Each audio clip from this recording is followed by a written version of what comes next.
Sir एक बहुत important बात जो हम आज एक नया शुरुआत कर रहे हैं, बड़ी शुरुआत कर रहे हैं, आने वाले समय में जर्नलिज्म, मास कम्युनिकेशन जो इस सब्जेक्ट है, इसमें हम कुछ नया करना चाहते हैं। एक तो वो नए की डेफिनेशन हमें क्लियर करनी है, दूसरा इस पूरे डिपार्टमेंट को चेयर आप कर रहे हैं। आपके इतने लंबे एक्सपीरियंस को हम चाहते हैं, वो एक्सपीरियंस जो आपने इन 40-45 साल में जो कमाई है ज़िंदगी में, और न्यू एज का जो एक रिक्वायरमेंट है, जो यंग बच्चे हैं ये डिजिटली बहुत अवेयर्ड हैं और सारा कुछ जो अब घूम रहा है वो डिजिटल वर्ल्ड के आसपास, सोशल मीडिया हो गया या ये जो यूट्यूब्स एंड उस तरफ घूम रहा है। हम देखते हैं कि यंग बच्चे एट द एज ऑफ से 20, 22, 24 वो इतने बड़े बड़े चैनल बनाए बैठे हैं जो कि मुझे लगता है कि कम से कम 20-20, 25-25 लोगों को वो एम्प्लॉय करते हैं। उनके पीछे रिसर्च करना, डॉक्यूमेंट करना, उस सिस्टम को बनाना, समझना। तो ये एक नया दौर शुरू हुआ है। पुराना एक्सपीरियंस, क्योंकि वहाँ से ट्रस्ट आता है, वहाँ से एक लर्निंग आती है, एक्सपीरियंस आता है, और आज के युग की, इस नए युग की रिक्वायरमेंट्स जो डिजिटल के कारण चेंज हुई है, इसको हमें मर्ज करके, ब्लेंड करके एक नया कुछ ऐसा प्रोडक्ट बनाना है जो एक तो ट्रस्टवर्दी हो, चैलेंजिंग हो, मतलब जो नया हो, मतलब इट इज़ कंटेम्प्रेरी हो, आज के युग के मतलब का हो और फ्यूचरिस्टिक दिखाई दे, और बाकी इसका जो आउटकम हो, जो स्टूडेंट हमारे यहाँ पढ़ रहे हैं वो जब निकल के तैयार होकर के और फिर वो इंडस्ट्री में उतरते हैं, चाहे वो फ्रीलांसिंग में जाएं और चाहे वो जॉब्स में जाएं और चाहे वो प्रिंट मीडिया में जाएं, टीवी रेडियो में जाएं, या जर्नलिज्म में डिजिटल मीडियम में जाएं, या किसी और मीडियम में जाएं, बहुत पॉसिबिलिटीज़ हैं उनमें। एडवर्टाइजिंग एजेंसीज हैं, इंडिविजुअल काम करने का बड़ा भारी स्कोप है। तो इस पर आज हम चर्चा करेंगे। मेरे साथ आज जगदीश यादव सर, जो कि पत्रकारिता की दुनिया में एक लंबा एक्सपीरियंस लेकर के आए हैं। इन्होंने बहुत लंबा काम किया है, तकरीबन सन 80 से लेकर जी। और अगर मैं बात करूं तो वो बड़े नाम, वो बड़ी पत्रकारिता, पत्रिकाएं, पब्लिकेशंस, वो एक्सपीरियंस है। हिंदी का बड़े से बड़ा दैनिक जागरण हो, इंग्लिश का गार्जियन और संडे टेलीग्राफ हो, और बड़े अखबारों में अपने फोटो जर्नलिज्म के कॉन्टेक्स्ट में बड़ा काम किया है, बड़ा नाम किया है, और कई चीज़ों में तो ट्रेंड सेट किया है। आज सर हमारे साथ में हैं और हम लोग एक नई विधा हम शुरू कर रहे हैं, BJMC। आप देख पा रहे होंगे IIP सर बैनर लगा हुआ है, bachelor in journalism and mass communication. इसकी जरूरत सर क्यों पड़ी? ये एक पहला क्वेश्चन उठता है कि BJMC, why IIP is involving itself, जबकि हम फोटोग्राफी और फिल्म मेकिंग और उसके आसपास के कोर्सेज के अंदर अपनी इंजॉय कर रहे हैं, अपने स्टेटस को, अपने डिग्निटी और प्राइड को हम बचाए हुए हैं उधर। तो मैं आपको सिर्फ पिच बनाने के लिए ये बताना चाह रहा हूँ कि education can never be a commercial business. अगर हम इसको बिजनेस करते हैं फिर हम क्वालिटी से कॉम्प्रोमाइज कर जाते हैं। बिल्कुल।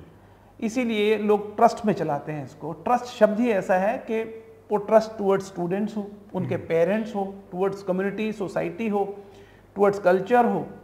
तो जब आप ट्रस्ट के अंदर इसको रन करते हैं सर, तो बहुत सारी आपकी रिस्पॉन्सिबिलिटीज बनती हैं।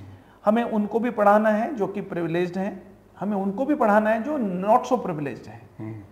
और कई बार हम लोग best of the best minds को पढ़ाने की कोशिश करते हैं, लेकिन उनको कौन पढ़ाएगा जो कि उतने वाइब्रेंट या उतने बेटर प्रोफाइल्स नहीं हैं। जिंदगी तो उनकी भी बनानी है, सेल्फ सस्टेन तो उनको भी करना है, जॉब्स में तो उन्हें भी भेजना है। तो कुल मिलाकर के जो आज की हमारी चर्चा है, क्योंकि sir is going to chair the department, so मैं बहुत सारे सर से जो उनके एक्सपीरियंसेस हैं, जो उन्होंने प्लान किया है, उस बेसिस पे हम आज चर्चा शुरू करते हैं सर। सबसे पहला क्वेश्चन तो ये कि क्या पढ़ाया जाए जो आज का सोशियो कल्चरल पॉलिटिकल सिस्टम जो चल रहा है ना, उसको जस्टिफाई कर दे। उसमें कि जो बैचलर तो डिग्री अपने आप में बहुत विस्तृत है जी। और बहुत कुछ बच्चे पढ़ेंगे, इसमें सीखेंगे। सबसे ज़्यादा जो बेनिफिट इस इंस्टीट्यूशन का मैं सोच पा रहा हूँ वो ये होगा कि दक्षता बहुत मिलेगी, क्योंकि मेरा ये अनुभव है, मैं आधा दर्जन से ज़्यादा इंस्टीट्यूट्स में स्टूडेंट्स के साथ पढ़ाई लिखाई में लगा रहा हूँ। और अखबार को करिए तो मैं 7 अखबारों में काम किया हूँ बारी बारी से, ये जूनियर से लेके और ग्रुप एडिटर फोटो तक। तो उसमें उसके दौरान जो मेरे सामने लोग आए हैं उसमें बहुत अच्छे जर्नलिस्ट आए हैं और कुछ में यंग जर्नलिस्ट भी बीच बीच में हमारे साथ आते रहे। कई ऐसे स्टूडेंट आए जिन्हें मैं उनकी क्लास किया था और वो पास आउट होने के बाद उसी अखबार को ज्वाइन भी किए। तो मैं बहुत सारी लैकिंग भी देखता रहा हूँ। मैं उस इंस्टीट्यूशन से बहुत सेटिस्फाई नहीं हो पा रहा हूँ। भीतर से लगता है कि लैकिंग बहुत है, इस लैकिंग को कैसे दूर किया जाए। क्योंकि मेरी कैपेसिटी ऐसी नहीं थी कि इन बड़े बड़े इंस्टीट्यूशंस को डाइवर्ट करूं कि वो मेरे सोच के अनुसार चले, तो ये तो संभव नहीं था। लेकिन मैं इस कसक रहती थी बराबर मन में कि जब बच्चे पास आउट होके आते थे, ज्वाइन करते थे, तो उनको ABCD से सिखाना शुरू किया जाता था। ये अखबार क्या होता है, ये पेज क्या होता है।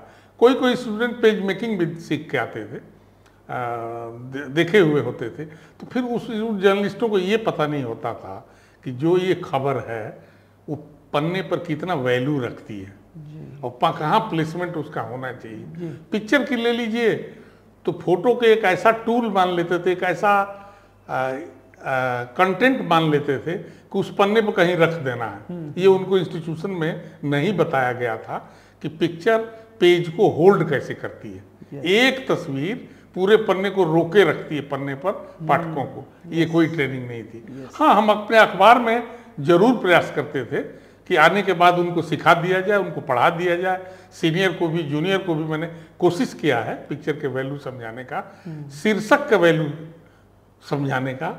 शीर्षक तक की मैं लैकिंग देखता रहा हूँ लगातार। लेकिन कुछ ऐसे अखबार भी मैं जुड़ा रहा जो शीर्षक के लिए माने जाने जाते रहे। जैसे बहुत अच्छा अखबार द टेलीग्राफ, और उनका बांग्ला का अखबार आनंद बाजार पत्रिका, जबरदस्त हेडलाइन होती थी। और उस हेडलाइन के चक्कर में मैंने बांग्ला पढ़ना सीखा कि मुझे इसे पढ़ना है कि क्या लिखता है, हेडलाइन के चक्कर में। अखबार में तो जो तस्वीर है उसे क्या हम पढ़ेंगे, लेकिन हम हेडिंग पढ़ने के लिए, स्टोरी के पार्ट पढ़ने के लिए, इंट्रो पढ़ने के लिए कोशिश किया। तो वहाँ ये लैकिंग दिखती है। पिक्चर को लेके लिटरेट नहीं होते हैं वो, कोई भी इंस्टीट्यूट लिटरेट नहीं कर रहा। वो कहता है कि जो डिप्लोमा कोर्सेज हैं उसमें एक पेपर होता है, छोटा सा, बहुत छोटा सा पार्ट है, इसलिए कहीं कहीं 2-4 क्लास हो जाती है पूरे कोर्स के लिए, कहीं वो भी नहीं होती है कि खास उसकी आवश्यकता, जैसे लगता है कि नहीं है। ये हम कोशिश करेंगे कि ये लैकिंग खत्म करें। कदम कदम पर इमेज की जो वैल्यू है वो स्टूडेंट को पूरी अंडरस्टैंडिंग होनी चाहिए। हाँ, तो और देखिए, बाबा नागार्जुन बहुत बड़े साहित्यकार थे, कवि थे, और इंदिरा गांधी जैसे उस प्रधानमंत्रित्व काल में उन्होंने उनके खिलाफ भी लिखते थे वो कविताएं। तो वो उनका मैं उनको याद कैसे करता हूँ कि एक बार वो बोले थे कि अखबार में पहले फोटो देखो फिर हेडिंग। अखबार तो वैसे ही समझ में आ जाएगा, उसमें और गहराई में जाना चाहता तो पढ़ो अखबार को। तो इसलिए अब ये बहुत इम्पोर्टेंट पार्ट है। फिर मैं ऐसे अखबार में काम किया हूँ, मैं टेलीग्राफ की तारीफ करता हूँ। वो जहाँ के विद्वान जो डेस्क होता था वो खबरों को किस तरह से वैल्यू समझ के प्लेसमेंट करता था। कभी मुझे डिससेटिस्फैक्शन नहीं मिला पिक्चर के प्लेसमेंट को लेकर, कभी नहीं मिला। डिससेटिस्फैक्शन मेरे को अपनी खुद की पिक्चर पर तो मिलता था कि मेरी पिक्चर ठीक नहीं है, ये लगातार मिलता था। लेकिन पेज पर जो उसके साथ जो ट्रीटमेंट है वो हमेशा सुपर लगता था। ये अखबार तो सर इनका रेट भी एक फिक्स होता था, नेगोशिएट भी नहीं करते थे। हम लोग तो एडवर्टाइजिंग एजेंसी रन की है ना, तो आनंद बाजार पत्रिका में ऐड छापने का मतलब है जो उन्होंने रेट भेजा है उसी पे छपेगा। हाँ, तो ये तो डिक्टेट करते थे वो टर्म, डिक्टेट करते थे। और मैंने ये जो महसूस करता हूँ कि अब चूंकि मैं एक जर्नलिस्ट के अलावा जर्नलिस्टों के क्लब का मेंबर भी हूँ, वहाँ भी बैठता हूँ, सीनियर से भी बात होती है, कई बार चर्चाएं साहित्य की होती है, कई बार मैं जो किताबें पढ़ा हूँ उसके उदाहरण बोलने पड़ते हैं, किसी वजह से बोलने पड़ते हैं। तो मैं एक दो बार ऐसा हुआ कि मैं 4 सीनियर जर्नलिस्ट के साथ बैठा हूँ, राही मासूम राजा की एक किताब आधा गांव, उसकी चर्चा किया, बोला कौन सी किताब है, कौन सी किताब है, अच्छा उन्होंने लिखा है, तो मुझे ताज्जुब हुआ कि इतने बड़े लोगों को भी ये पढ़े नहीं है क्या। तो ये स्टूडेंट को ये भी गाइड करने की जरूरत है कि हमारे जो बड़े राइटर्स हैं, जो लेखक हैं, साहित्यकार हैं, हमारे जो बड़े आर्टिस्ट हैं, पेंटर हैं, स्कल्पचर के लोग हैं, उनको भी पढ़ना जरूरी है, उनको भी जानना जरूरी है। ये अंडरस्टैंडिंग रहेगी तो वो जर्नलिज्म में आपको अलग रखेगी, गहराई रखेगी, ताकत देगी, जो औरों से भिन्न होगा। और हम प्रयास करेंगे कि इन रास्तों पर हमारे स्टूडेंट सीखेंगे, पढ़ेंगे, खाली फोटो नहीं और भी बहुत कुछ जो बहुत जरूरी है जर्नलिज्म में। जी सर, आपसे जब ये आप बता रहे, ब्रीफिंग कर रहे हैं, तो एक बहुत बड़ा प्रश्न जो कि बहुत सिंपल है पर बहुत इम्पोर्टेंट है, एक सही स्टूडेंट की डेफिनेशन क्या होनी चाहिए? एक अच्छा विद्यार्थी जो आपसे सीखेगा वो उसका कंपोजिशन क्या होना चाहिए? वो देखिए, अच्छा स्टूडेंट का काम है अंडरस्टैंडिंग हो, उसको समझे, ध्यान करे और उसको प्रयोग करे, उसको याद करे, उसको गहराई से समझे। मैं इतना ही समझा हूँ, जो क्योंकि मेंटर जो होते हैं, जो पढ़ाने वाले लोग हैं, जो शिक्षक होते हैं, वो बहुत कुछ कहते हैं, उसमें से चूजी लोग हो जाते हैं, ये ले लो बाकी छोड़ो, ये खास नहीं है, ये नहीं होना चाहिए। तो जो स्टूडेंट लगन रखते हैं और जो स्टूडेंट थोड़ा स्ट्रगल करना चाहते हैं, उनको जर्नलिज्म में जरूर जाना चाहिए। हाँ बिल्कुल। मुझे जो बात समझ में आई है वो ये कि स्टूडेंट जब हमारे यहाँ आते हैं तो वो एक स्ट्रक्चर्ड करिकुलम को फॉलो करते हैं।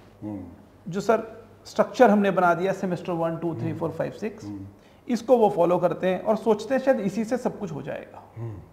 जबकि इसके साथ साथ जो हम IIP में अभी भी चला रहे हैं वो चलती है लर्निंग ऑन लोकेशन प्रैक्टिस।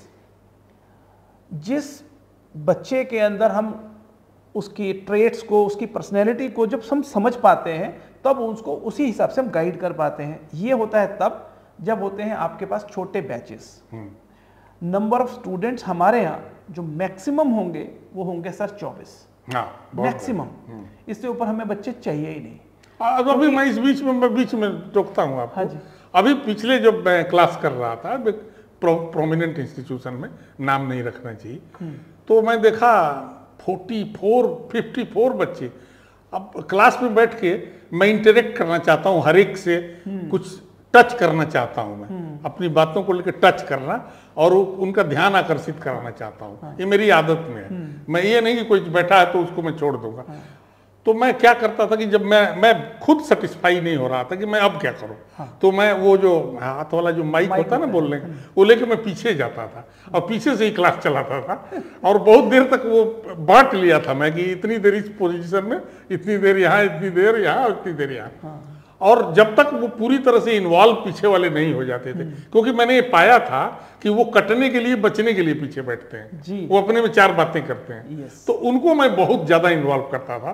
और सबसे सुखद तो तब लगा जब कोर्स खत्म हो गया और एक एग्जीबिशन में मुझे बुलाया गया इनॉग्रेशन के लिए।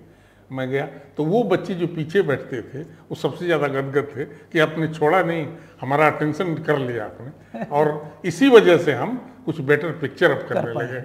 जी। तो ये जो बात है स्टूडेंट क्या और कैसे सीखे, कितना सीखे, किस क्वालिटी का सीखे, ये बहुत इंपॉर्टेंट है। इसीलिए हमारा सर सक्सेस रेट जो हम लोग लिगेसी जिसको हम बोल रहे हैं कि हम लेकर के उसी को BGMC में लेके जाना चाहते हैं, वो विद 100% हम मानना चाहते हैं। इसीलिए नंबर ऑफ स्टूडेंट्स को हम कंट्रोल रखेंगे, चाहे कुछ भी हो जाए। ये पॉसिबिलिटी नहीं है कि हम लोग एक बैच में 80 स्टूडेंट, सर 54 44 तो फिर भी आपने बताया। मैं आज ही की बात बता रहा हूँ, नोएडा के ही प्रतिष्ठित इंस्टीट्यूशंस में एक बैच के अंदर 80 बच्चों को पढ़ाया जा रहा है। आप मुझे बताइए, 2 तरीके की लर्निंग है। एक लर्निंग है लेक्चर बेस्ड, मैं आया, मैंने लेक्चर दिया, 1 घंटा, 1.5 घंटा, 2 घंटा, जो भी उसका करिकुलम का समय है उस हिसाब से, और फिर मैं चला गया। स्टूडेंट्स को ना उनके जो क्वेरीज हैं रिजॉल्व हुए, उनके क्वेश्चंस के आंसर नहीं मिले, उनसे इंटरेक्शन ही नहीं हुआ, तो ये तो लर्निंग नहीं हो सकती। लर्निंग हम जो इन्वॉल्व होकर करते हैं वो इस तरह से, अगर एक स्टूडेंट 3 दिन नहीं आया तो हम उसको कॉल करके पूछते हैं कि बेटा 1 दिन खराब हो रहा है, 365 में से 188 दिन तो कुल पढ़ाना है, उन 188 में से 10 दिन तुम नहीं आए। उसके बाद में हम तो यहाँ तक करते हैं कि होली और दिवाली और दशहरा की जो बड़ी छुट्टियाँ होती हैं नए साल में, उसमें भी प्रोजेक्ट्स दे देते हैं। कहाँ जा रहे हैं, घर पर जाओ तो ये प्रोजेक्ट करो। अरे इसमें तो और भी मजा है जर्नलिज्म में। हाँ। इसमें तो जहाँ रहे हैं आप वहीं कर लीजिए। इसमें कल्चर, इसमें सोसाइटी, इसमें पॉलिटिक्स, इसमें स्पोर्ट्स, इसमें ऑटोमोबाइल, जितनी भी विधाएं, जितनी भी कैटेगरी आप समझते हैं, देखते हैं अखबारों के माध्यम से, टीवी के माध्यम से, किसी भी जॉनर में जाकर के आप कुछ कवर कर सकते हैं। कितना कुछ तो भारत के अंदर बिखरा पड़ा हुआ है जिसको आप कर सकते हैं कंट्रोल, जिसको आप डॉक्यूमेंट कर सकते हैं, और यहीं से शुरू हो जाती है लर्निंग। ये जो स्ट्रक्चर्ड करिकुलम है उसके साथ साथ जो लर्निंग का पार्ट हम बोलते हैं वो लर्निंग यही है। चाय की दुकान पे बैठ के भी हमारे मेंटर्स बच्चों को क्लास ले लेते हैं और वो बोलते हैं आकर के आज तो चाय की दुकान पे, आज तो मेट्रो स्टेशन पे सर जा रहे थे, एनजीएम में जा रहे थे, म्यूजियम जा रहे थे, या गैलरी जा रहे थे, या दिल्ली में कहीं वॉक पे जा रहे थे, तो वहीं लेक्चर। तो क्या है कि वो जो इन्वॉल्वमेंट है स्टूडेंट्स का वो क्यों बढ़ता है कि उनको इंटरेस्ट आना शुरू हो जाता है। एक नेचुरल बिहेवियर होता है क्लास बंक करना, या एक क्लास में स्लीपिंग मोड में रहना, या एटीट्यूड में भी रहना। तो ये एटीट्यूड कब टूटेगा, जब नंबर्स कम होंगे, जब आप नोटिसेबल हो जाएंगे, जब मेंटर के पास आप देखेंगे कि ये तो मेरे को नोटिस कर रहे हैं, तो मुझे लर्निंग के कॉन्टेक्स्ट में आना ही पड़ेगा। सो बहुत सारी ऐसी चीज़ें हैं, रिवर्स मेंटरिंग करते हैं हम लोग। देखिए, एक स्टूडेंट्स के मैं ट्रेनिंग करा रहा था, स्कूल स्टूडेंट्स का, यूनिसेफ के माध्यम से। तो उसमें मैं ये गारंटी से कहता था कि अगर इसमें से कोई बच्चा ये कह दे कि मैं समझ नहीं पाया हूँ तो मेरा फेलियर होगा, मैं अपने आप को फेल मानूंगा। ये कभी फेल नहीं होते हैं। इस एटीट्यूड को आज भी बैचलर ऑफ जर्नलिज्म में, चाहे diploma courses, PG diploma courses है, जब मेरे को जिम्मा मिलता है तो मैं यही सोच के अब तक करता आया हूँ कि अगर ये नहीं समझ पाए मुझे जो जिम्मेदारी दी गई है 1.5 घंटे की, तो मैं ये मानूंगा कि वो तो पास हो गए, मैं फेल हो गया। इस एटीट्यूड को हमको बनाए रखना होगा कि मेरी जिम्मेदारी है कि आप 100% समझे। बहुत बढ़िया सर। तो ये जिम्मेदारी हम लोग लेंगे, बहुत बिल्कुल लेंगे कि 100% समझे। हाँ। तो सर अभी तक जो हमने डिस्कशन किया वो हमें ये समझ में आ रहा है कि स्टूडेंट का, मेंटर्स का, इंस्टीट्यूशन का, क्वालिटी ऑफ एजुकेशन वगैरह वगैरह को हमने टच कर लिया है। अब हम स्ट्रक्चर की बात करें कि आज के दौर में जो बदलाव आया है उसमें डिजिटलाइजेशन हुआ है और नई तरीके की अपॉर्चुनिटीज़ सामने आई हैं।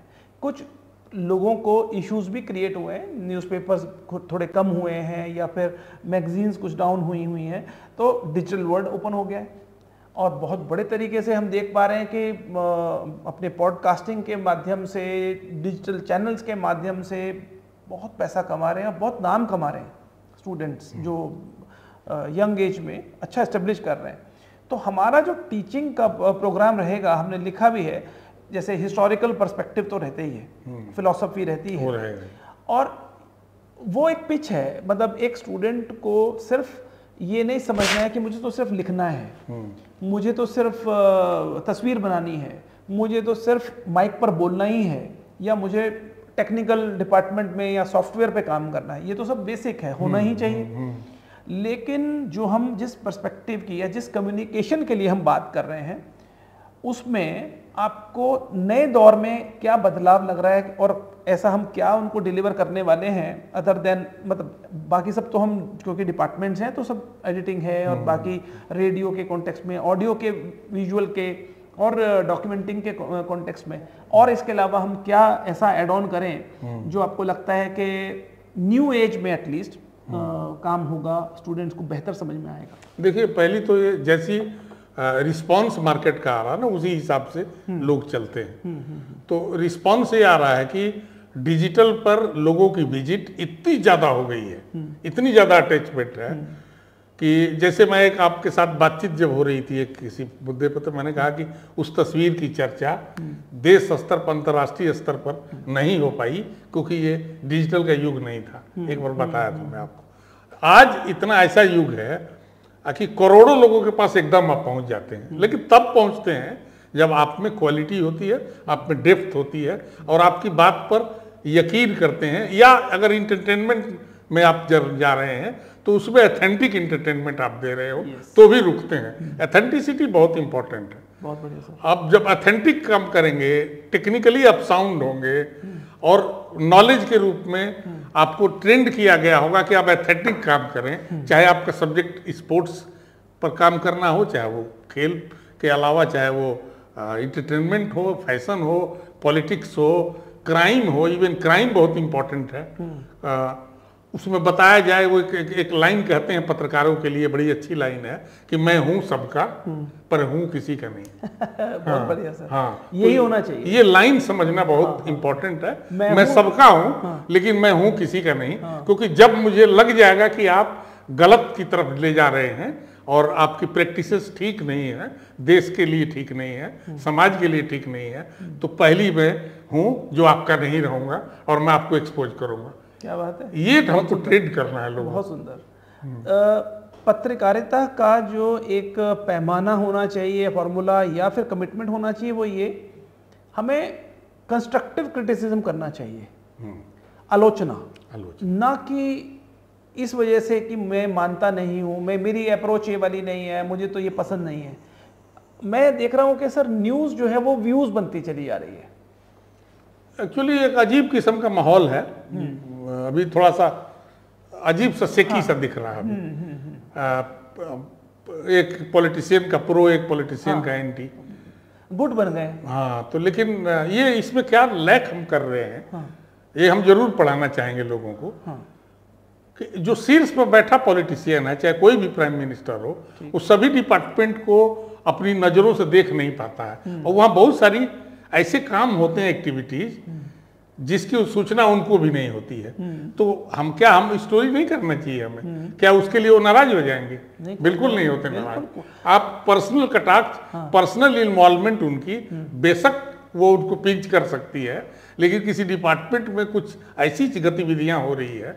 सर मीडिया तो चौथा स्तंभ है, मीडिया को तो करना ही है। लेकिन मजेदार है कि नहीं हो रहा, बहुत दिक्कत हो रही है। नहीं सर, नहीं, हमें तो करना है, हमें करना है और बिल्कुल एटीट्यूड के साथ करना है। न्यूट्रल जर्नलिज्म करनी है। ऐसा नहीं करना कि हम फेवर कर रहे हैं तो फेवर ही करते चले जा रहे हैं, अगेंस्ट जा रहे हैं तो अगेंस्ट ही जाते चले जा रहे हैं।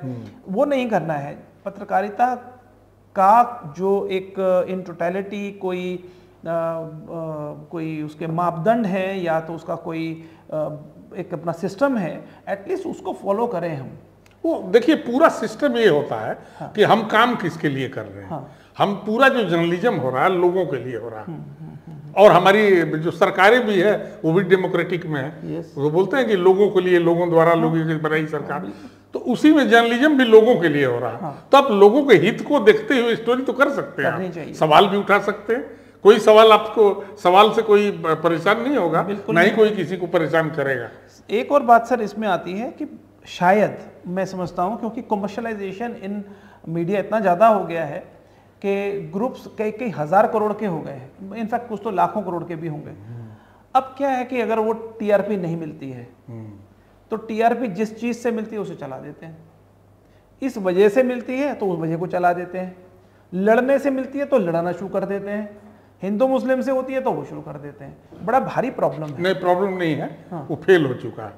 जो इस एटीट्यूड के साथ चलते थे कि इससे टीआरपी है, उनके टेलीविजन को लोग देखना बंद कर रहे हैं और बिल्कुल लो हो गया है। बहुत सुंदर। तो ये बिल्कुल दिखाई दे रहा है कि जो टीआरपी बढ़ाने के लिए खबरें करते थे, उनकी टीआरपी इतनी घटी क्या है, उन टेलीविजनों को देखने से लोग हटते जा रहे हैं। कहीं कॉमन किसी से पूछिए, बोला अब टीवी में लोग छोड़ते हैं, हाँ, टीवी नहीं देख yes. रहे। और बढ़िया बात यह है कि पहले जो मीडिया होता था वो एक सिंगल ट्रैक, यानी हम जो कह रहे हैं वो आप सुन रहे हैं। अभी तो क्या है, बोथ साइड हो गया है। Both side. अगर आप डिजिटल मीडिया में आएंगे तो नीचे फिर कटाक्ष मिलता है आपको। हाँ, अगर आप सोशल मीडिया में आते हैं, ट्विटर पे आते हैं, किसी और फेसबुक पर आते हैं या और किसी ऐसे प्लेटफॉर्म पे जाते हैं, लोग तुरंत लिखना शुरू कर देते हैं, सॉरी, थैंक यू, नहीं चलेगा और ये सब चीज़ें। तो ये इंटरेक्टिव है, यहाँ पर शब्दों का चयन, सब्जेक्ट का चयन, जो जिस तरह का नैरेटिव ज़बरदस्ती गढ़ा जाता है वो कैसा होना चाहिए, और फिर हम अल्टीमेटली करना क्या चाहते हैं। हम चाहते हैं कि हमारा देश तरक्की करे, हमारा जो धर्म है जर्नलिज्म में हम वो पूरा निभा दें। यही तो चाहिए। अगर हम अपना काम कर दें तो हमने कर दिया, काम हो गया। लेकिन जब हम एक जो किसी तड़का इस तरह का लग जाए जो कि इसको अच्छा लगेगा, मुझे आपको अच्छा लगाने के लिए अगर जर्नलिज्म करना है तो फिर मुझे क्या करना है। नहीं तो उसी का तो ट्रीटमेंट लोग भी दे रहे हैं ना, लोग छोड़ते जा रहे हैं। यस, तो एक तो ये था सर, बहुत बढ़िया मेरे को आपसे जवाब मिला इसके बारे में। अच्छा, एक मैं और जानकारी ये चाह रहा हूँ सर कि एक तो होता है पब्लिकेशन, न्यूज़ मीडिया, एक है एडवर्टाइजिंग। एडवर्टाइजिंग भी मास कम्युनिकेशन करती है, बहुत important part. Above the line और below the line. Above the line is mass communication, यानी एक बार में लाखों लोगों तक पहुंचना। वो थ्रू अखबार पहुंचते हैं एडवर्टाइजिंग वर्ल्ड के अंदर, वो हम थ्रू रेडियो और टेलीविजन पहुंचते हैं, आजकल हम डिजिटल के माध्यम से भी पहुंच रहे हैं। और दूसरा है below the line. Below the line होता है कि जो इवेंट्स के अंदर, एग्जीबिशन के अंदर, मेले होते हैं या एक्सपीरियंशियल एडवर्टाइजिंग होती है, तो हमारे यहाँ पर ये भी 50%, यानी एडवर्टाइजिंग कंपनी, प्रोडक्शन हाउसेस, और वहाँ पर भी बहुत जॉब्स हैं और अच्छी जॉब्स हैं। अच्छे लोगों की ज़रूरत है, नॉलेजेबल, जो अच्छे इंस्टीट्यूशंस के बैक से आते हैं और एक अच्छा लर्निंग लेकर के आते हैं, इंडस्ट्री रेडी होकर आते हैं। सर, ये जो इंडस्ट्री रेडी होना है ना, ये इसलिए हमारे यहाँ बेहतर रहता है क्योंकि हम जो इंडस्ट्री में अब जिस पिच पे वो जाके काम करेंगे वो हम यहीं पढ़ा देते हैं। हाँ, ये इम्पोर्टेंट है बहुत। और वहाँ जाके उनको फिर ये स्ट्रगल नहीं करना पड़ता कि वो प्रोडक्ट है तो टारगेट ऑडियंस कैसे समझेंगे, वो ब्रांड का बिहेवियर कैसे समझेंगे, ये सब वो पहले पढ़ के चले जाते हैं। हम लोग चाहते हैं कि जो हम जर्नलिज्म में भी पढ़ाएं, जिन स्टूडेंट्स को एंगेज किया जाएगा वो इंडस्ट्री रेडी होंगे, वो जाकर के इंटर्नशिप तो हम करा ही चुके होंगे पहले, वो तो डायरेक्ट प्लेसमेंट के कॉन्टेक्स्ट में रेडी होंगे, और वो होंगे जो आप अच्छी टीम का मेंबर बन सकते हैं। उसको हम रेडी करने के हिसाब से, चाहे वो थ्रू कैंपेन्स हो, चाहे वो थ्रू मीडिया के अलग अलग प्रोजेक्ट्स होते हैं उसके थ्रू हो, तो ये भी हम चाहते हैं कि एडवर्टाइजिंग को भी हम अच्छे से पढ़ाएं। एडवर्टाइजिंग भी सूचनाओं का काम करता है जी, कम्युनिकेशन, तो वो कम्युनिकेशन है, और वो बायर और सेल करने वाले के बीच की एक कड़ी बन जाता है। तो कई लोग उसको पढ़ करके और उसकी वजह से जाके प्रोडक्ट के पास पहुंच जाते हैं। अभी उसका आप देखेंगे डिजिटल मीडिया पे भी, तो जिस तरह से एडवर्टाइजमेंट चलती है, उसका ये नहीं कि सिर्फ खबरें ही खबर है, खबरें वो भी हैं जो विज्ञापन के रास्ते से दी जाती है। बिल्कुल सही। इसलिए उसे भी पढ़ाना, वो इन्फॉर्मेशन है, कम्युनिकेशन है। इसमें मैं आपसे एक और बात बोलना चाहता हूँ क्योंकि वो मेरा सब्जेक्ट है, मैंने उसके अंदर काफ़ी 30 साल के करीब लगाए हैं। एडवर्टाइजिंग में जो दौर बदला है वो ये, पहले हम मानते थे, जब हमारा दौर था सर, हम अखबार में ऐड छापते थे, तो मेरी एजेंसी का तो कंफर्म्ड एक बेसिक एटीट्यूड था कि एडवर्टाइजिंग सेल्स, यानी एडवर्टाइजिंग बेचने की ताकत रखती है। अब चाहे वो कोई प्रोडक्ट हो, चाहे वो कोई सर्विस हो, चाहे वो कोई रियल एस्टेट हो, चाहे वो कोई लेदर हो, चाहे वो कोई एनीथिंग एल्स, सो एडवर्टाइजिंग भी लीड जनरेट करती है और उसको मार्केटिंग के कॉन्टेक्स्ट में यूज़ किया जा सकता है। अब आता है कि बाकी का, कि भाई इसमें पॉसिबिलिटीज़ क्या क्या हैं। पॉसिबिलिटीज़ इसमें यह है कि एक एडवर्टाइजिंग का भी एक बड़ा दायरा है। Content writing, copy writing, art यानी सॉफ्टवेयर का इस्तेमाल होना, स्ट्रैटेजी, मीडिया, बहुत सारे डिपार्टमेंट हैं, वो सभी को मिलाकर एक एडवर्टाइजिंग कंपनी बनती है।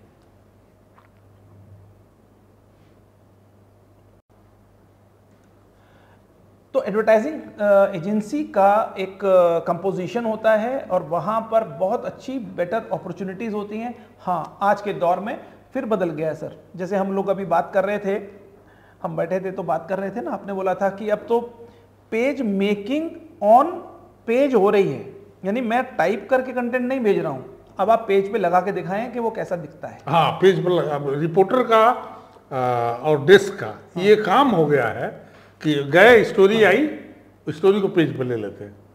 स्टोरी को पेज लेने के बाद फिर वो सीनियर्स के सजेशंस आती हैं, ऐसे कर लो वैसे कर लो, क्योंकि सीनियर्स की तो जरूरत होती है। लेकिन लर्निंग उसकी इतनी चाहिए इंस्टीट्यूशन में, जैसे यहाँ पढ़ेंगे तो, कि उनको किसी भी डिजाइन का, किसी भी प्लेटफॉर्म को डिजाइन करता हो अखबार, चाहे वो कोई भी सॉफ्टवेयर यूज करता हो डिजाइनिंग का, उसकी जानकारी अच्छी हो और उसको किस तरह से काम किया जाता रहे, क्योंकि वो देखने में लैकिंग मैं देखता हूँ। नए बच्चे आते हैं, समझ में नहीं आता। पहले के टाइम में क्या था कि रिपोर्टर बड़ा बिंदास चीज होता था, वो खबर को कागज पर लिख के और आगे फेंक के चला जाता था कि आप कर लेना। लेकिन अभी ऐसा नहीं है, ये बदलता दौर है। उसको डिजिटल की तरह करके देना है। पहले एक आर्ट के जैसे हम लोग चीज़ बनाते थे और बाकी एक बहुत लंबी टीम होती थी, चौड़ी बड़ी टीम होती थी जो अपने अपने काम को करती थी।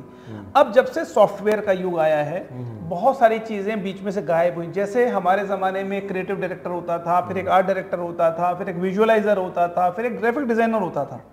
यानी ग्राफिक डिज़ाइनर में भी 2-1 लेवल होते थे। तो अब वो सब गायब हो गया है। अब क्रिएटिव डायरेक्टर खुद ही काम कर रहा है, तो अब उसे ही परफॉर्म करना है। वो जो विजुअलाइज उसने माइंड में किया है, उसी का एक्सप्रेशन उसने सॉफ्टवेयर के थ्रू और उस पर लेना है। तो एक तो हो गया कंटेंट और एक हो गया आर्ट। बस यही दो हैं जो तय कर देते हैं कि आगे क्या होगा, on the basis of the strategy, target audience को समझते हुए। सो ये एक दूसरा था सर, जो हमारी इसमें भी हमने अच्छी नंबर ऑफ क्लासेस इसमें रखने वाले हैं हम लोग। और उसके बाद में हमारी फोटोग्राफी स्टडीज़ है। फोटोग्राफी में तो हम लोग वैसे ही पहले से बहुत काम कर रहे हैं, तो फोटो जर्नलिज्म के माध्यम से या जो डिजिटल मीडियम में विजुअल्स बन रहे हैं, आपके न्यूज़ चैनल्स, छोटे छोटे डिजिटल चैनल्स बन रहे हैं और जो कि बड़ा काम कर रहे हैं, ये अपने आप में बड़ी भारी विधा है। तो IIP के पास जो इंफ्रास्ट्रक्चर है फोटो का, हाँ, वो अपने आप में गदगद कर देगा वो जर्नलिज्म पढ़ने वाले को। तो फोटोग्राफी और विजुअल स्टोरी टेलिंग हो गया। उसके बाद में ज़रूर मैं आपसे कहूँगा कि रेडियो अभी भी काफ़ी इन्फ्लुएंस करता है। आप गाड़ी में चलते हुए या सुबह या शाम को आप अच्छे से सुनते हैं, देखते हैं, और अच्छी पॉसिबिलिटीज़ वहाँ पर भी हैं। तो वो भी एक हमारे यहाँ स्ट्रक्चर करिकुलम का पार्ट रहेगा। जितना भी आर्ट, चाहे तो कंटेंट राइटिंग से रिलेटेड हो, चाहे वो विजुअल से रिलेटेड हो, इसमें एडिटिंग की ज़रूरत होती है, सॉफ्टवेयर्स की ज़रूरत पड़ती है। आजकल तो हम AI का भी इस्तेमाल कर रहे हैं। उसका भी हमने सर, AI का भी हमने ये सोचा है कि कंस्ट्रक्टिव अप्रोच AI के थ्रू कैसे हो। एक लोगों को भय है कि AI हमारी जॉब्स खा जाएगा। मुझे ऐसा लगता है कि अगर आप उसको आज ही पढ़ाना शुरू कर दें तो ये आपके असिस्टेंट की तरह से काम करे। मैंने पर्सनली भी AI को आपको नॉलेज देना होता है, कॉपीराइटर को भी और एक आर्ट डायरेक्टर को भी, मुझे क्या चाहिए। यही आप एक AI टूल को बता रहे हैं कि मुझे क्या चाहिए। तो यानी आपको जो डेटा फीड आप कर रहे हैं, जितना फैक्चुअल और एक्यूरेट डेटा मांगेंगे उतना ही एक्यूरेट डेटा AI ने देना है। तो AI कंस्ट्रक्टिव अप्रोच से भी काम कर रही है। यस, उसकी वजह से जरूर काम फास्ट हो गया है। दुनिया भर का जो डेटा है सर, वो AI के पास है, हमारे पास नहीं है। हम लोग जाएंगे तो हमें रिसर्च में जाना पड़ेगा। आज अगर हमें इजराइल की स्टोरी करनी है या किसी ऐसी जगह की स्टोरी करनी है जो कि कोई इनोवेशन है या कोई सैटेलाइट है या कुछ है, तो हमें बहुत कुछ पढ़ना पड़ेगा।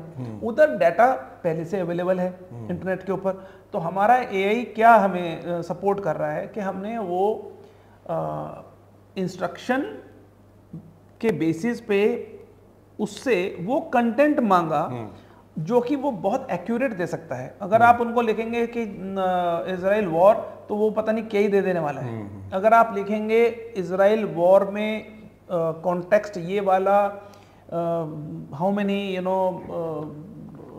पीपल हैव डाइड और समथिंग, बहुत एक्यूरेट मांगेंगे तो वो एक्यूरेट देने वाला है। ये है डेटाबेस। सो कहीं से वो डाटा जो पूरे वर्ल्ड ओवर पड़ा हुआ है, उसमें से वो एक्सट्रैक्ट करता है, वो आपको एक इन्फॉर्मेशन डिलीवर कर देगा। हाँ, साथ साथ ये भी और उसको फिर भी आपको उसको एडिट करना पड़ता है। साथ साथ ये भी मुख्य बात है कि देखिए स्टोरी जो होती है जर्नलिस्ट की, उसमें किसी भी मुद्दे, किसी भी टॉपिक पर, किसी भी लोगों को लेकर के, किसी भी संस्था को लेकर जब कोई स्टोरी करते हैं, उसमें एआई कोई हेल्प नहीं करता, कभी नहीं करेगा, क्योंकि वो आपका जनरेट है। हाँ। अब वो क्या करेगा, जब आप ऑनलाइन देंगे उसको, तो वो जरूर वो से पिक करेगा कहीं से। मैं ये है आपका रियल इंटेलिजेंस। हाँ। मैं आर्टिफिशियल इंटेलिजेंस और रियल इंटेलिजेंस में यही फर्क है। आपने जो बोला दिस इज आर्ट, यानी आपने कुछ नया जनरेट किया, और जो एआई कर रहा है वो तो जो पहले से बन चुका है उसी में से निकाल रहा है।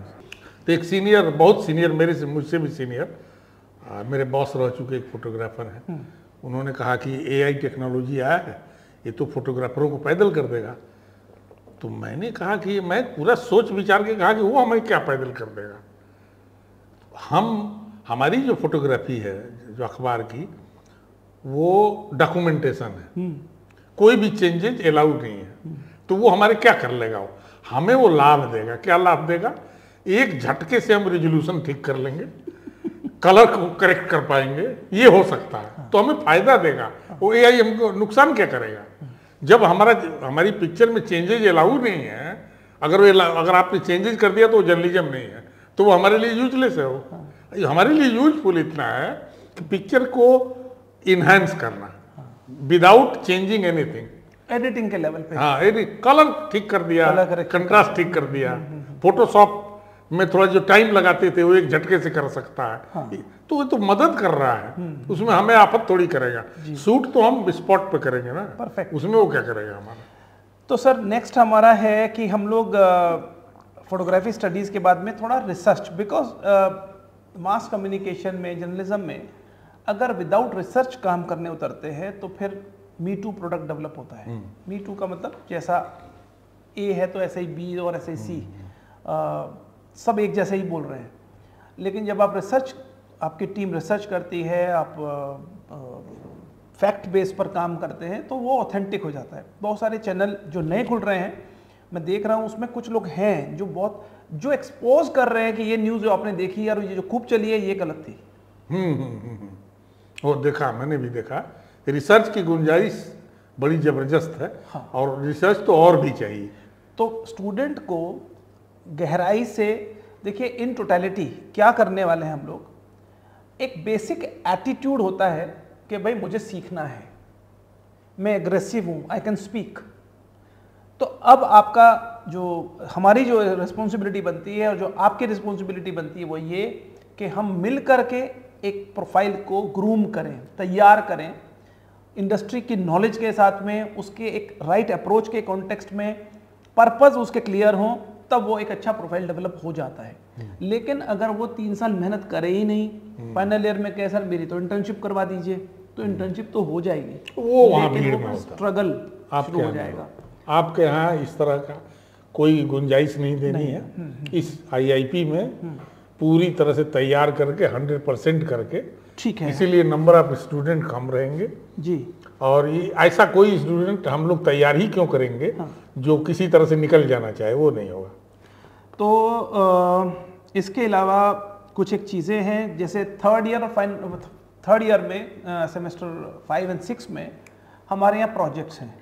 वो प्रोजेक्ट्स बेसिकली आपको किसी सब्जेक्ट पर रिसर्च करना है, फिर उसको आप प्रोजेक्ट प्लान करना है, और फिर उसको जिस कॉन्टेक्स्ट में प्लान किया गया है, that could be print media के लिए, वो इलेक्ट्रॉनिक मीडिया के लिए, वो डॉक्यूमेंट्री के लिए, या फिर वो किसी और कॉन्टेक्स्ट में, डिजिटल में या something. So you have to make your projects. So ये प्रोजेक्ट्स चलते हैं मेजर माइनर के हिसाब से, डिसर्टेशन के हिसाब से, वो भी पूरा कंप्लीट करके आपको देना है, तब तैयार होता है एक प्रोफाइल। जिन स्टूडेंट्स को लगभग मान लीजिए प्रोजेक्ट नहीं करना है, तो वो इंटर्नशिप पे चले जाते हैं। वो इंटर्नशिप पर जाते हैं, प्रैक्टिकल क्या लाइफ है वहाँ वो देखते हैं, समझते हैं। अभी भी हमारे यहाँ जो स्टूडेंट पढ़ रहे हैं, एक तो ये कि वो 100% सक्सेस के साथ में पढ़ रहे हैं, ये हमारा बेसिक एक बेंचमार्क है।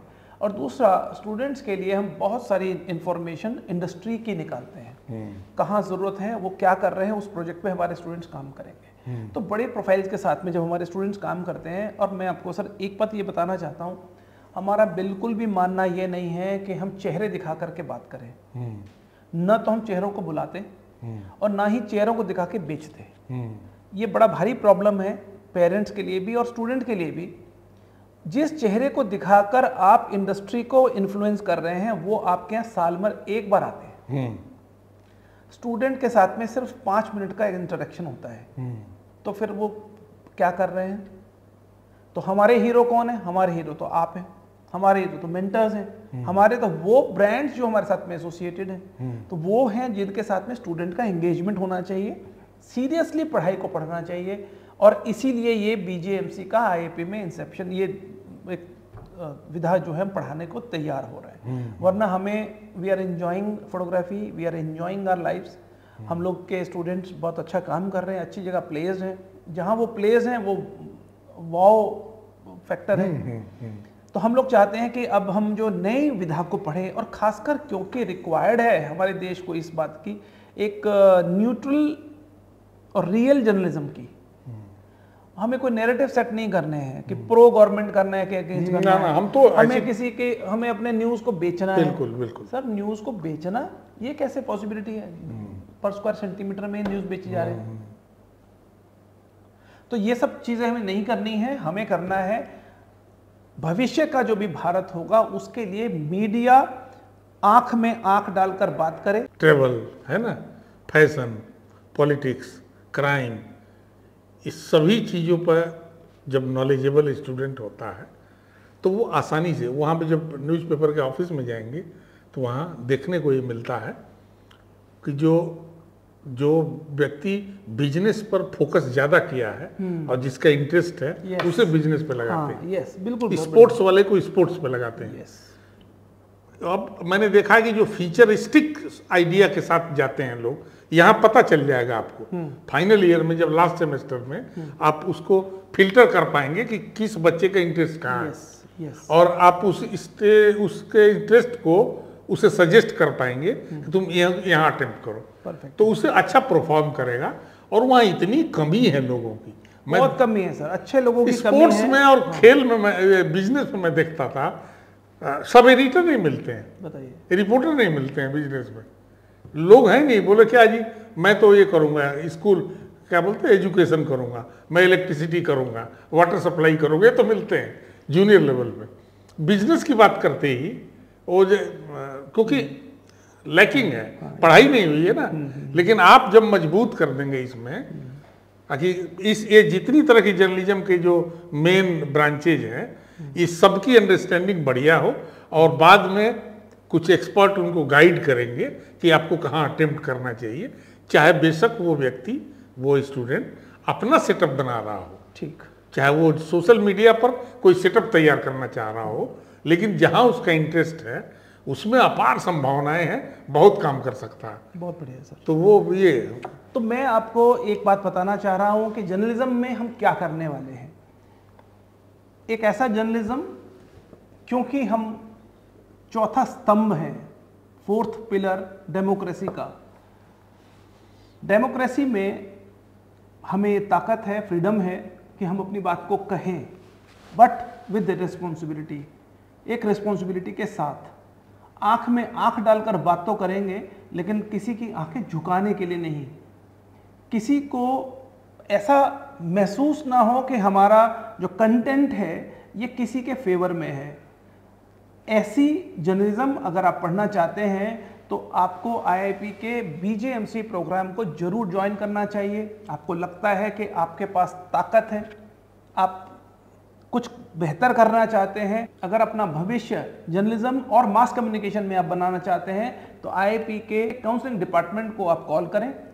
9015422322 नंबर नीचे डिस्क्रिप्शन में भी लिखा हुआ है। ज़रूर आप बात करें, हमसे जानकारी लें। आपके मन में बहुत सारे प्रश्न होंगे कि क्यों आप बेहतर हैं, कैसे आप बेहतर हैं, क्या कमिटमेंट्स हैं, सक्सेस रेट क्या है, वगैरह वगैरह। अगर इस पॉडकास्ट के माध्यम से आपको वो जवाब नहीं मिले हैं, हमें बड़ी खुशी होगी कि हम आपको आपकी हर बात का जवाब देंगे। आप हमारे इंस्टीट्यूट में भी विजिट करें और आके देखें, समझें। तब प्लान करें आईआईपी के साथ अपना भविष्य। सर, मुझे लगता है कि आज के पॉडकास्ट में हमने काफ़ी अच्छी एक डिस्कशन की है। ऐसी और जो कोई क्वेरीज आती हैं फिर हम दोबारा बैठेंगे। हाँ, बिल्कुल। और उनको फिर वो जो जवाब उनको चाहिए वो देंगे। हाँ, बिल्कुल। एक अच्छा डेमोक्रेटिक जर्नलिज्म जो भी होता होगा, जहां हम इन्फ्लुएंस ना हो किसी से, जहां हम अपनी बात को तबीयत से तगड़े होकर रख सकें, जहां हम सिर्फ इसलिए नहीं क्योंकि ये मुझे सूट करता है, सिर्फ इसलिए नहीं, जो हमारे बिजनेस को, संस्कृति को, एजुकेशन को और जो सब जिसको मिलाकर के हम बोलते हैं भारत, जो उसको सूट करता है, जो हमारी टारगेट ऑडियंस को इन्फॉर्मेशन, जो सही इन्फॉर्मेशन मिलनी चाहिए, वो जर्नलिज्म हम पढ़ाएंगे। थोड़ा मैं इसमें अपना एक इनपुट थोड़ा सा डालता हूँ जी। हम स्टूडेंट को ट्रेंड कर देंगे हाँ, सच्ची जर्नलिज्म के प्रति, बहुत बढ़िया। पॉजिटिव जर्नलिज्म के प्रति। लेकिन ये ध्यान रखना चाहिए कि कई बार जब अपना सेटअप ना हो बनाए, किसी अखबार में जब हो जाता है, तो हर समाचार पत्रों का अपना एक रीति नीति होती है, उसका एक आइडिया जो कल्चर होता है। हाँ, जो जिस पर वो काम करता है अखबार। ये बहुत सारे अखबारों को आप देख के समझ जाएंगे कि कौन किस लाइन पे जा रहा। सपोज करें आपको तो हमने साफ जर्नलिज्म सिखा दिया, लेकिन आपको साइड किसी का लेने वाले ऑर्गेनाइजेशन ने आपको सेलेक्ट किया, तो क्या करेंगे? आपको कोई दिक्कत नहीं है। जो ही आपको रीति का पता चल जाएगा, आप तुरंत उसी रीति नीति पर अपने नॉलेज का यूज करना शुरू कर देंगे।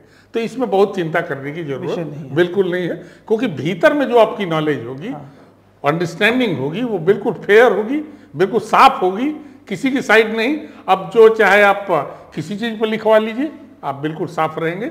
और इसलिए मैं ये बताना चाहूँगा कि ऐसे इंस्टीट्यूशन में ही, इस तरह के इंस्टीट्यूशन में पढ़े हुए बच्चे किसी भी रीति नीति के मीडिया ऑर्गेनाइजेशन को बेहतर तरीके से उसमें अपने आप को ढाल सकते हैं और परफॉर्म कर सकते हैं। आज के इस पॉडकास्ट में जो हमारा डिस्कशन था वो BJMC को लेकर के था।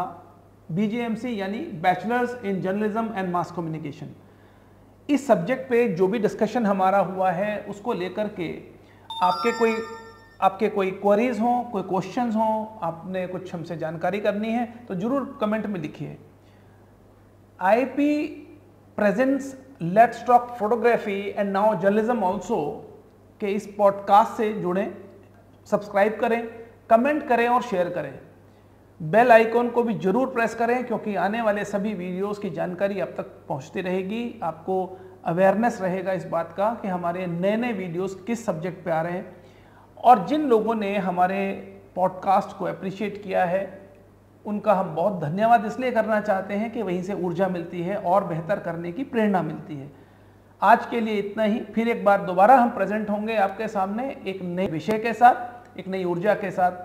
तब तक के लिए थैंक यू सो मच, धन्यवाद, जय हिंद।